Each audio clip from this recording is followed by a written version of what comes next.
بھائی رویے درست کرے، ایک دوسرے کو جگہ دے، ایک دوسرے سے بات کرے، اس کی بات سنے، جہاں پہ ماننے والی ہے مانے، جہاں پہ منوانے والی بات ہے منوائے۔ میں نے جس کا ذکر کیا، جو سینٹ کی پارلیمانی کمیٹی تھی، آپ لوگ بھی وہاں پہ آئے، ہم نے سب کو انوائٹ کیا تھا، اسی طرح کی کھل کے گفتگو ہوتی رہی۔ ای وی ایمز پہ اور الیکٹرانک جو انٹرنیٹ ووٹنگ تھی، صرف 2 وہ کنٹینشیس پوائنٹس تھے جس پہ آگے بات اٹھی۔ ای وی ایم کا بھی طریقہ تقریباً تاج حیدر صاحب نے ایک طریقہ نکال کے راضی کر لیا تھا، اور ہمیں اس عرصے میں کوئی 2-1 ممالک میں جا کے الیکشن آبزرورز کے طور پہ کام کرنے کا موقع ملا۔ ہم نے وہ بھی آگے شیئر کیا کہ دنیا کے ترقی یافتہ ترین ممالک بھی وہ تینوں طریقے رائج کر رہے ہیں۔ میں نے اپنا ایکسپیرینس بتایا، میں نے کہا جی ہم وکیل ہیں، سن 2015 میں لاہور ہائی کورٹ میں ہم نے کہا کہ جی الیکشن اب مشینوں سے کرایا جائے کیونکہ گنتی میں بڑا ٹائم لگتا ہے۔ آپ بلیو کریں گے کہ وکلاء ہائی کورٹ کا ایک ایسا ووٹر نہیں ہے جس کی وکالت کا ایکسپیرینس 2.5 سال سے کم ہو۔ 2 سال 6 ماہ اس نے 16 سال تعلیم حاصل کی، اور اس کے بعد 2.5 سال اس نے ایکٹیو وکالت کی، تو اس کو ہائی کورٹ کا لائسنس ملے گا۔ ہمیں 5 سال لگے انہیں راضی کرتے ہوئے کہ آپ مشین استعمال کر لیں۔ ڈیول الیکشن ہوتا رہا، جو مشین کا رزلٹ ہوتا تھا، لوگوں نے 4-5 سال وہ ڈبے کھلوا کے پرچیاں نکال کے گنی۔ ایسا والی بات، ان پرچیوں میں کبھی کبھار پلین نکل آتی تھی، کبھی کبھار گروکا نکل آتا تھا، موسم پرچی جیب میں ڈلی ہوتی تھی۔ یہ سارا کچھ کیا، پھر ہم نے کہا کہ پرچی بندے کو نہیں آنی چاہیے، پرچی ایک شیشے کے نیچے سے نکلے، یہ کیا ہم نے سارا، وہ اس کو پکڑ نہ سکے اور وہ سیدھا ڈبے میں چلی جائے، اور وہ پڑھ لے، وہ رکتی ہے پرچی تھوڑے 20 سیکنڈ کے لیے کہ آپ اس سے پڑھ کے تسلی کر لیں آپ ہی کی طرح۔ لیکن ہمیں وہ سارا کچھ کرنے میں 6 سے 7 سال لگے۔ اب جا کے کچھ مانے ہیں، پچھلے سال سے manual side by side election جو ہے وہ ابالش ہوا ہے، اور اب صرف مشین پہ ہوتا ہے۔ یعنی کہ 13-14 میں گفتگو شروع ہوئی، 15 میں پہلا پائلٹ ہوا، اس میں کوئی 30% نے مشین پہ ڈالا، 70% نے کہا کہ نہیں ہم تو پرچے پہ ڈالیں گے۔ اب کرتے کرتے یہی بات ہم نے کمیٹی میں کی تھی کہ اوور نائٹ چینج نہیں آئے گی، آپ جلد بازی کر رہے ہیں، یہ نہ کریں۔ ہمارے ہمسایہ ملک بھارت میں طاہر صاحب انہوں نے کہا تھا شاید کوئی فیزز میں کرتے کرتے کو 22 سال لگے تھے، اور پھر الٹے ہونے شروع ہو گئے۔ ہم یورپ میں جہاں پہ الیکشنز دیکھ کے آئے، وہاں پہ 3 چل رہے تھے، ایک پولنگ بوتھ کے اندر 3 فیسلٹیز تھی، ایک بندہ انٹرنیٹ پہ ڈالنا تھا، جو وزٹر تھا کسی اور جگہ پہ، جیسے آپ نے کہا کہ ہجرت والے لوگ، کہ وہ دوسری اسٹیٹ سے آیا ہوا تھا، تو انہوں نے کہا کہ آپ کو یہ فیسلٹی ہے۔ ایک پرچے میں ڈال رہے تھے جو میری طرح کے تھوڑے سے مشینوں سے ڈرنے والے تھے، تیسرے تھے وہ ای وی ایم سے بھی ڈال رہے تھے۔ تو میرے خیال میں یہ سارے معاملات حل تب ہوتے ہیں جب آپ آستینے نہ چڑھائیں، آپ ایک دوسرے کی رائے کو اہمیت دیں اور مل بیٹھ کے معاملہ حل۔ ہم نے ایک کنسلٹنٹس کو بلایا، ان سے پوچھا، کوئی اسپینش قوم تھی جس کو سپریم کورٹ نے اپوائنٹ کیا، انہوں نے بھی کہا ہو سکتا ہے لیکن یہ پرابلمس ہیں۔ انٹرنیٹ ووٹنگ کے اوپر نہ صرف ٹیکنیکل پرابلمز آئیں، بلکہ جو ہمارے تارکین وطن ہیں، بیرون ملک پاکستانی، سمندر پار پاکستانی ہیں، ان میں سے بہت بڑی تعداد مشرق وسطیٰ میں ہے، اور میرے خیال میں یہ وہ لوگ ہیں جو کہ جڑے ہوئے ہیں، کیونکہ وہ مزدوری کے سلسلے میں گئے ہوئے ہیں، ان کے پاس وہاں کی شہریت نہیں ہے، ان کے پاس وہاں پہ رائٹ آف ووٹ نہیں ہے،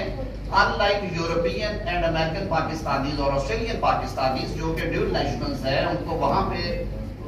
لوکل باڈی میں ان کے پارلیمنٹ کے الیکشنز میں ووٹ کا حق ہے، وہ ڈسفرینچائز نہیں ہے، 100 بسم اللہ ان کے یہاں پہ بھی ووٹ قائم ہے۔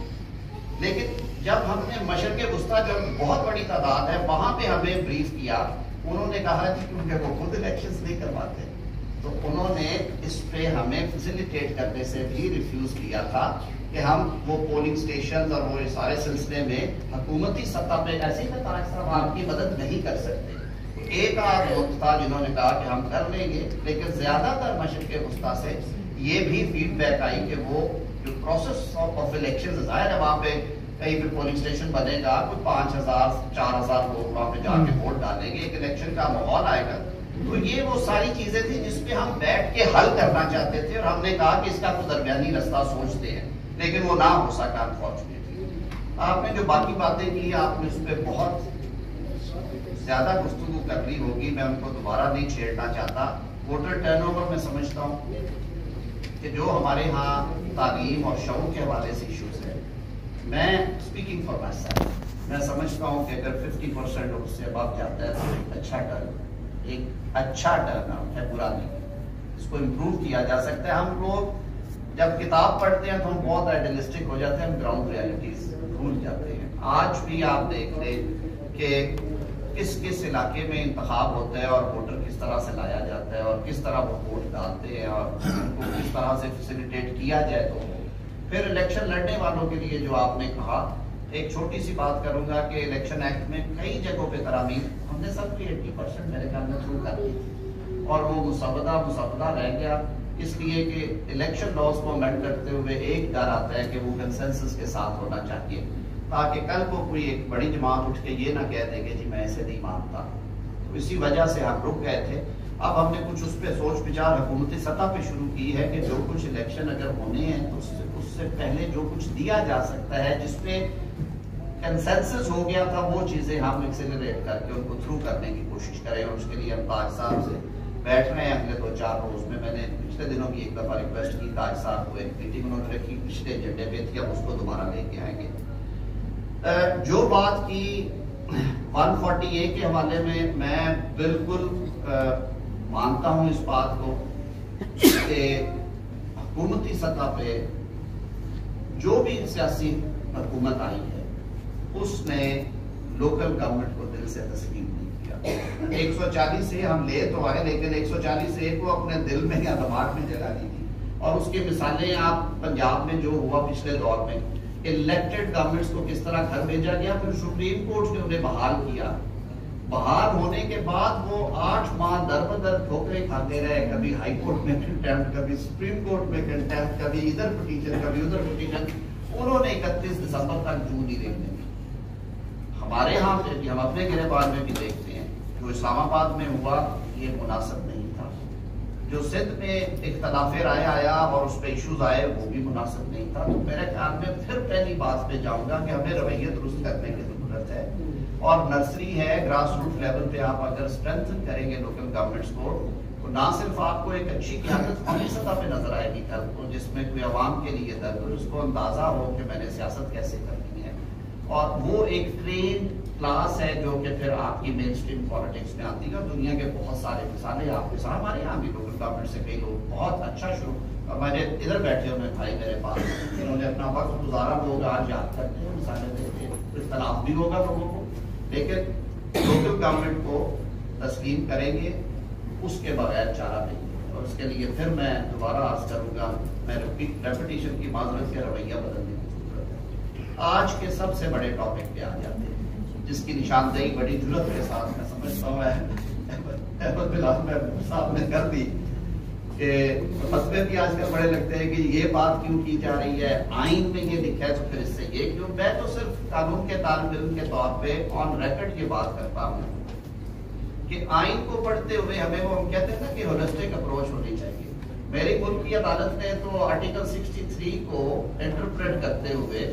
وہ پیچھے جا کے آرٹیکل 17 سے ایک چیز اٹھائی اور اس کو لا کے اس میں شامل کر دیا کہ ووٹ ڈالا تو جائے گا، گنا نہیں جائے گا۔ تو بھائی جب آپ 224 کی تشریح کرنا بیٹھے تھے تو کم از کم اس کی باقی پروسیس کو بھی تو ایک نظر سے دیکھ لیں، تھوڑا سا تو ٹائم دیتے اس کو ذرا درد دل کے ساتھ دیکھتے کہ اس ملک نے کیا کیا قیمت چکائی ہے اکٹھے یکجا انتخابات نہ کروا کے اور حکومتی اثر و رسوخ سے ہٹے ہوئے انتخابات نہ کروا کے۔ 1977 کا الیکشن میں ہسٹری کے طالب علم کے طور پہ سمجھتا ہوں کہ اگر اس ٹائم پہ نگران حکومتیں ہوتی تاج صاحب میں غلط ہو سکتا تو نتائج شاید یہی ہوتے، لیکن مانے جاتے۔ 77 میں کیا آیا ایشو کے جی حکومتی اثر و رسوخ استعمال کیا گیا، یہ کیا گیا، وہ کیا گیا۔ اس کے بعد کئی انتخابات پہ یہی انگلیاں اٹھی۔ 1990 میں بھی یہی کہا گیا کہ جی صدر صاحب لگاتے تھے، انہوں نے لگا دیا نگران۔ 1988 میں انہوں نے چیف منسٹر صاحب بھی نگران چیف منسٹر تھے، اور وہی پھر اگلے چیف منسٹر آ گئے میاں صاحب کا، یہی ہوا۔ اس کے بعد کی بہت ساری ہم نے ہسٹری سے سبق سیکھے، اور بلاخر پہلے وقت گزرنے کے ساتھ ساتھ نگرانوں کی جو اپوائنٹمنٹ تھی اس پہ کچھ پریکٹسز بہتر کی گئی. فائنلی ہم نے ایک کانسٹیٹیوشنل پروویژن بنائی ہے, پورا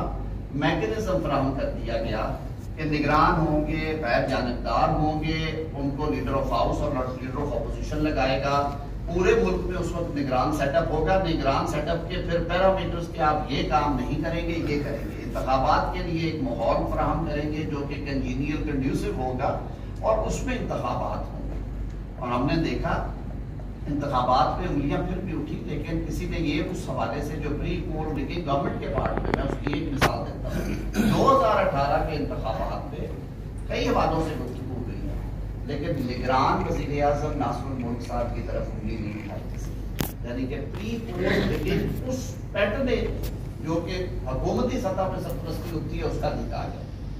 آج کیا ہوگا ہمارے سامنے, میں ایک خوفناک صورتحال دیکھ رہا ہوں. خوفناک صورتحال یہ ہے کہ پاکستان کی 75% یا 70% آبادی جو ہے وہ صوبائی انتخابات میں جا رہی ہے, پنجاب اور خیبر پختونخوا,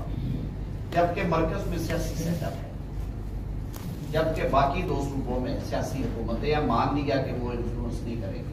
لیکن مرکزی حکومت کے ہوتے ہوئے 2 صوبائی نگران سیٹ اپس جو ہیں ان کو روز لنک کیا جا رہا ہے, اور جو انتخابات قریب آئیں گے ان پہ انگلیاں اٹھنا شروع ہوں گی. وہ جتنا اپنے آپ کو نان الائن کرتے ہیں کہ ریاست کو چلانے کے لیے, حکومت کو چلانے کے لیے صوبے اور مرکز کو بہت جگہوں پہ اکٹھے کام کرنا پڑتا ہے.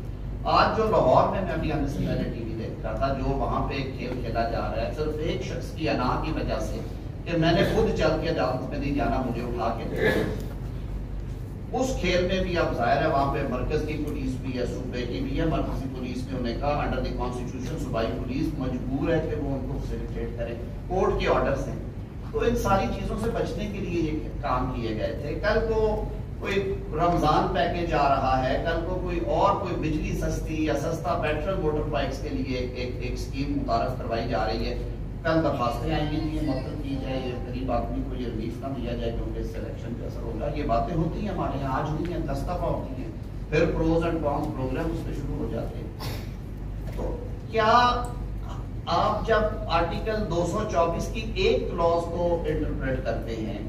تو آیا ہمیں اس پوری اسکیم کو سامنے رکھ کے نہیں کرنا چاہیے کہ اس کے نقصانات کیا ہیں؟ ہم دوبارہ دھکیلے گئے ہیں اس سسٹم کی طرف, اور یہ ایک مستقل پرابلم شروع ہو جائے گا جو کہ ہماری انتخابی تاریخ میں ڈائریکٹ ووٹ کی میں نہیں پہلے آیا. یہ ایک نئی بحرانی کیفیت ہوگی کہ آنے والے تمام الیکشنز کے لیے 70% پاکستان 2 صوبائی اسمبلیاں پہلے منتخب کرے گا. صوبائی حکومتوں کے پاس جو اختیارات ہیں وہ اس سے آپ سب واقف ہیں, مجھے ان پہ روشنی ڈالنے کی ضرورت نہیں ہے. پھر جب پاکستان کی سب سے بڑی پارلیمان منتخب ہوگی جو کہ پاکستان بھر کی نمائندگی کرے گی, اس پہ پھر انگلیاں اٹھیں گی کہ پنجاب بڑا بھائی تھا, وہاں پہ جس کی حکومت تھی اس نے حکومت چھین لی ہے چھوٹے صوبوں سے, وہاں سے اس نے میجورٹی لی ہے اپنی مائٹ پہ, اپنے زور بازو پہ, اپنے ڈنڈے پہ.